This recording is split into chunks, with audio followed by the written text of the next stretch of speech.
Welcome back to year number 11, week number 6, and Cascade Valley is ready to go. This week we got a couple of recruits coming to town, another home game for us, which is great news, and we're facing Indiana, who Lee Corso is picking us to beat and hopefully handle it. Now again, from a recruiting standpoint, we have Isaiah Straughter, we have Demetrius Thompson, and Justice Paguz. I don't know how to say his last name. We'll see. We'll figure it out if he ends up joining our team, but we got 3 big recruits coming this week. Now Justice is an 85 overall strong safety. We do already have a strong safety that we signed so far this offseason, but this dude has 99 press as a safety, which is kind of wild, and could honestly be a day one starter somewhere on our team. Isaiah Straughter, I see the -9 above, but believe me, I'm still intrigued by this guy. 89 zone, 85 man, 78 press with 93 speed. I think he can be a viable asset for our team and some great depth at our corner position. And then Demetrius Thompson's a guy that probably ends up playing backup running back to some degree. Maybe he's redshirted his first year, but he's got really good speed.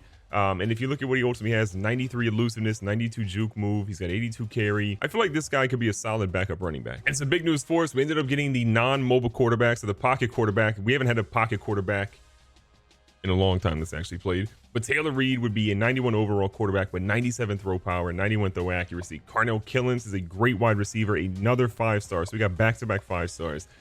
This guy, I think, would be another good wide receiver option for us. He's got really good speed. He has 92 route running. He's got good catch and release across the board. I feel like he would be great. Pairing him with Taylor Reed again would be kind of wild. There is Jay Bohm, though, that we're still keeping our eye on too. 92 overall will be the highest player we've probably ever pulled in. 89 speed, 87 acceleration, 95 throw power, 85 throw accuracy. But he's got crazy elusiveness, a 96, juke move at a 94. He's a guy that's more in the vein of Warren Fullwood, but we do the Warren Fullwood thing again with bringing in Jay Bohm, having him compete for a starting job, or do we go the non-mobile quarterback, pocket quarterback style with Taylor Reed? It's a conundrum we got to figure out. And speaking of Warren Fullwood, just because we had a week off or two, they decided to pull this man from the Heisman ranking. Are you kidding me? We're going to get this man back one way or the other. Applefield is going to be the top guy right now, and Alex Caver comes down a little bit. Stephen Crosby, another Alabama player, moves up. We see Schwanke come in, and we see Richard Pollard, who's now injured, which maybe that makes way for Warren Fullwood to creep his way back on the board. And from a top 25 standpoint, we are moving our way back up. Alabama, Penn State, Miami are your top 3. We are sitting here at number 4, moving up one spot from the previous week with USC at number 5. Boise State, right on our heels. They were number 6. The thing that we want to avoid is having a situation where Boise State and us are really battling for a last spot, that 4th spot for the college football playoffs. They have the head-to-head tiebreaker. We just got to make sure we take care of business, keep winning our games, keep beating big opponents, and we'll be just fine. Now, from a recruiting standpoint, we need to make sure we have 4 swatted passes, 2 interceptions, pretty much for all these guys across the board. They're viewing every single one as a corner or a safety or some guy that can play in the secondary. I still think Thompson ends up being a guy that plays backup running back, but still, a lot of talent. We need to make sure we're playing really good on defense and pick off the ball. Indiana's a team that we've lost to. We've struggled against at different times, but we are out here trying to make sure that we dominate today as we accidentally run backwards. For press coverage on Clark. Clark has not been involved as much as we want him to be this offseason or this year. We're trying to do better on that. We pump faked when we didn't want to. That was a mistake, and Fullwood goes down. Seeing him kind of roll around a little bit. He has an opportunity. He probably could have thrown that one, but we don't want to risk an interception this early in the game. 3rd and 9. Fullwood needs something big here. Got a guy across the middle. What a play by 43 for Rod Clark. Got in there and said, not today. Now, just for the record, we went to super sim the punt, and there was a 15-yard penalty against the defense, so we got the ball back. I'll take it. Fullwood missing his target. He's got to be able to throw that one off the run better. Fullwood, though, decides to keep it, and he does well. 11 yards. Cascade Valley going right back to Tyrell Brown here. Tyrell Brown having a ball game right now. I'd love to see him started off that way. Floater one of him a little underneath. McBride still makes up some yards. Got Fernie, and he's just overthrowing him. 2 targets of Fernie have went just unbelievably short or wide. Big 3rd down. Fullwood again. Pretty gassed. Running around as much as he has so far today. Tyrell Brown is going to fight for his bread, but he's not quite there. Indiana's a team that we do not want to settle for field goals against because early on, they can absolutely put a hurry on us. And look at Roderick Johnson says, nobody touch me. I got places to be. The end zone is where he's going. Another halfback draw here. Big hit. That's going to be a fumble. Justin Durant is going to pick that one up, and that is exactly what we needed. Indiana doing a little bit too much, and we're going to capitalize on it. Shackelford, though, with the big hit. You'd love to see it. Fullwood says, you know what? You got no safety help. You got no one to watch him, and Warren Fullwood in the open field is dangerous for every single defender. Fullwood is going to fumble, and he's going to give the ball back to Indiana. It was such a great run. We got greedy, and because of that, we pay the price, and Indiana gets the ball back nearly where they fumbled it. Can we get some pressure on him? We do. Amir Carson was there, and then Desmond Simmons with the one-handed catch. Are you kidding me? Desmond Simmons. Da-da-da, da-da-da. The pressure is real. Forward throws a dot here to Porter Ryan. Stays in bounds and picks up even more yards. About 21 on that game. Forward again, test the waters, gets hit hard. We should just get rid of that one at that point. A lot of pressure on Cascade Valley. This has been a wild game with just weird turnovers, and it has Tyrell Brown doing things like that. Indiana knows they beat us before. This would be a massive boost to their ranking if they could do it again. But this time we see a dot to Mikael Smith, who didn't have a catch in the previous week, and he's down at the goal line. Brown got in the end zone a decent amount last week. He's trying to get back in there this time. That's a delayed handoff. He's up the middle. He gets hit late, but it don't matter. He's in the end zone, and we've extended our lead now to almost 14. Watching the quarterback a little contain happening here. Christoph Houston misses the tackle, and somehow Sainer is going to gain a decent amount still. Second and short, two-back set here. Sainer's going to send out to the edge. They go with a nice misdirection, and we had no idea what was happening there. A huge game by Keith Washington. Indiana knows they need points desperately on this drive. They're sticking with the run. The run is what has been most beneficial for them. It's just the fumble kind of derailed them earlier. They go with the QB keeper. We got a couple of guys that are trying to get over there. Rodriguez Gibson is fighting for his life. Kendall Owens, the big fella, is going to wrap him up, but Bradley goes for 33. The run game is insane right now for Indiana. Christoph Houston trying to fill some gaps. The running back with a cutback. I mean, there are two running backs right now between Sainer and Washington that are nasty, and then Bradley can run too. Trying to get a stop here. Quarterback throws. Desmond Simmons is completely lost. He will make an insane play and then also make a play that makes you go insane at the same time. Guys scatting around a little bit. Forward. Heck, amazingly gets rid of that one. I have no idea how he did. Brown getting the ball back here, looking for some lead blockers. A great broken tackle, and he pushes forward for 6. 0 for 2 on third down conversions is just unacceptable. We were really bad on third down last week. We have been really bad on third down so far this week, but Tyrell Brown is doing what we need him to do, and that is move the chains. The more we see Tyrell Brown, the more he reminds us of Jason Barr. He is just a slick running back that finds a way to do something, and Mikael Smith has to find a way to stand up, and he does. He looks angry with a concussion. At QB here. He's going to decide to keep one, and Tyrell Brown is pulling the rug out from everyone. He's going to keep it on the design pass out of the Wildcat, and Tyrell Brown, 51 yards later, is in the end zone. A lot of pressure on Indiana now. How are they going to respond? What are they going to do? And they throw a dot to Miller, which we had not seen yet. And look at Nick Bradley. He just broke the school record for most passing yards in a career. This dude's different. He's been dominating there. Williams trying to bring some pressure. Comes off the edge. Bradley is the real deal. Draft this man right now. Get him off this field because I'm tired of playing him. He's insane. Always dangerous. We're whiffing on tackles. That does not help. And Bradley goes down, but it's 13 more. Another halfback draw, man. Giro nearly has him, and Shackelford comes in and clean it up. He's having a solid game so far, but we need more tackles for loss now. Feels like another read option could be coming up here. Nope. The quarterback looks to go ahead and keep one. He's going to find a way to slip through. Are you kidding me? Bradley is the real deal. First down, they go with a little wide receiver screen. We're all over that, though. Second down, 11 yards to go.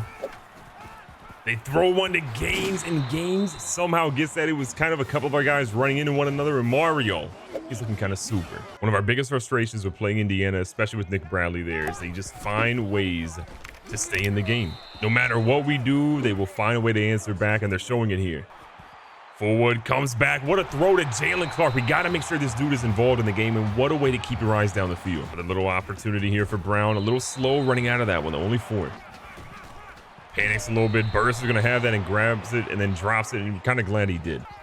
Forward has Patrick McDonald. The backup quarterback is going, and he is gone into the end zone.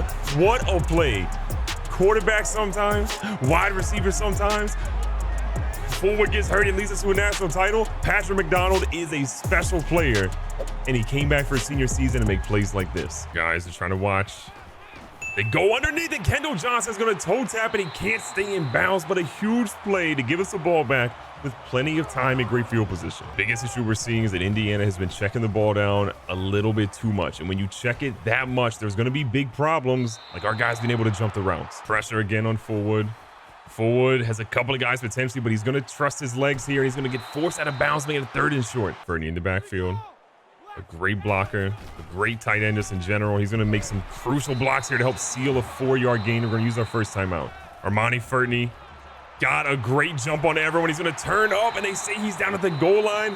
Warren Forward has had so many guys be down at the goal line. He's getting robbed on his passing touchdown. 210 passing yards in the first half for Forward. He's been absolutely phenomenal.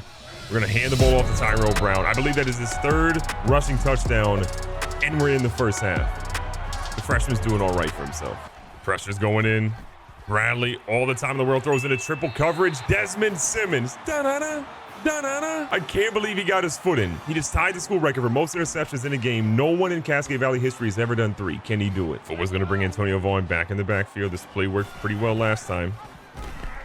Forward hits it to Vaughn. Vaughn needs some room. Doesn't have the speed to turn it up, though. Forward wanted to go to Brown, but that man was out of bounds so quickly we just couldn't. Thing we got to be careful, though, is Forward has taken a lot of hits so far in this game. You want to avoid that. And he's going to find Porter Ryan. Not the fastest guy on the field, but this dude finds ways to make a big play almost every single game. Defense has definitely been optional for the yardage standpoint of this game. There's been almost 800 total yards of offense, and we have so much more to play. Forward doesn't have the guys he thought he had open, and instead he ends up taking a sack here. Too many hits on Forward already. We just cannot have this guy getting hit like this. He's going to drop one off here to Tyrell Brown, who's going to fight for his bread, and he's down to the 20. If you had any reservations about Tyrell Brown, you got to throw him out the window. This young fella, as a true freshman, has been so good. Look at Roderick Johnson with a strong run. Tyrell Brown cuts back. Nice move. A great run. He gets brought down. Maybe a horse collar, but they don't call it. Johnson back in the game, getting an opportunity to run between the tackles, which he does really well as he bows his way through 9 yards onto the 1. Donald, Butler, and company in the backfield here. We throw one. We thought that guy was going to blitz, and Burston was nearly there for the pick. Both play of the drive gives us an opportunity to just extend the lead back to 3 touchdowns, which is where it should have been earlier, but we kind of made a bad play on defense. Cascade Valley starting to play like we ultimately wanted them to play. It just took them a whole lot longer than we really wanted to this season. Teams like Indiana are teams that we should absolutely be blowing out of the water, and to just see how long it took us to do so is a little disheartening, but it is great to see Tyrell Brown do things like this. This young fella is electric. He's got an opportunity here. Over the top, Jalen Clark gets yourself a touchdown. 38 yards later, Indiana inlay shambles, as the French say. Indiana had the ball. They went 3 and out. The ball comes right back to Cascade Valley. And look, they took Warren Forward off of the Heisman list, and they messed up with that because this dude is having an absolute field day against his defense. Third quarter's winding down. Pretty much the last play out of there. And we'll take Tyrell Brown with yet another reception. Forward does have a chance at a big milestone here. Could potentially throw for 400 passing yards in one afternoon. And he's going to keep chipping away at that number as Armani Furton is going to pick up 26 of the yards that he needs. What an attempt by that linebacker. That felt like it was easily a touchdown for us, but he said no. See if the offense can make something happen here. He's got a couple of guys. He's got McDonald, who toe taps the 16-yarder. Squad ready to go. Porter Ryan has it, drops it. It was a hard hit. You can't blame him. Second and goal here. Forward rolling around. He's going to take matters into his own hands, stretches into the end zone, and we will take the rushing touchdown. 55 points, plenty of time left. That's probably all we got for the starters, though. How many guys are going to be losing next season? It's super important to make sure that we get a lot of people an early opportunity. And look at Wilkins, the sack, the forced fumble. They're going to recover like they have recovered every single fumble this game, except for one. But what a play by Wilkins. Bringing a lot of people up. McBride, wide open. McDonald's going to hit McBride, the big fella. Joe McBride, the true freshman. Get yourself a touchdown. There was a lot of back and forth between Indiana and Cascade Valley, but in the end, Cascade Valley, remember who they were. Tyrell Brown, 127 on the ground, 60 through the air, 4 total touchdowns. That true freshman, along with the guy that should be on top of the Heisman, Warren Forward, that's a heck of a duo. Be safe, be smart, tell somebody you love them. Catch you guys in the next one.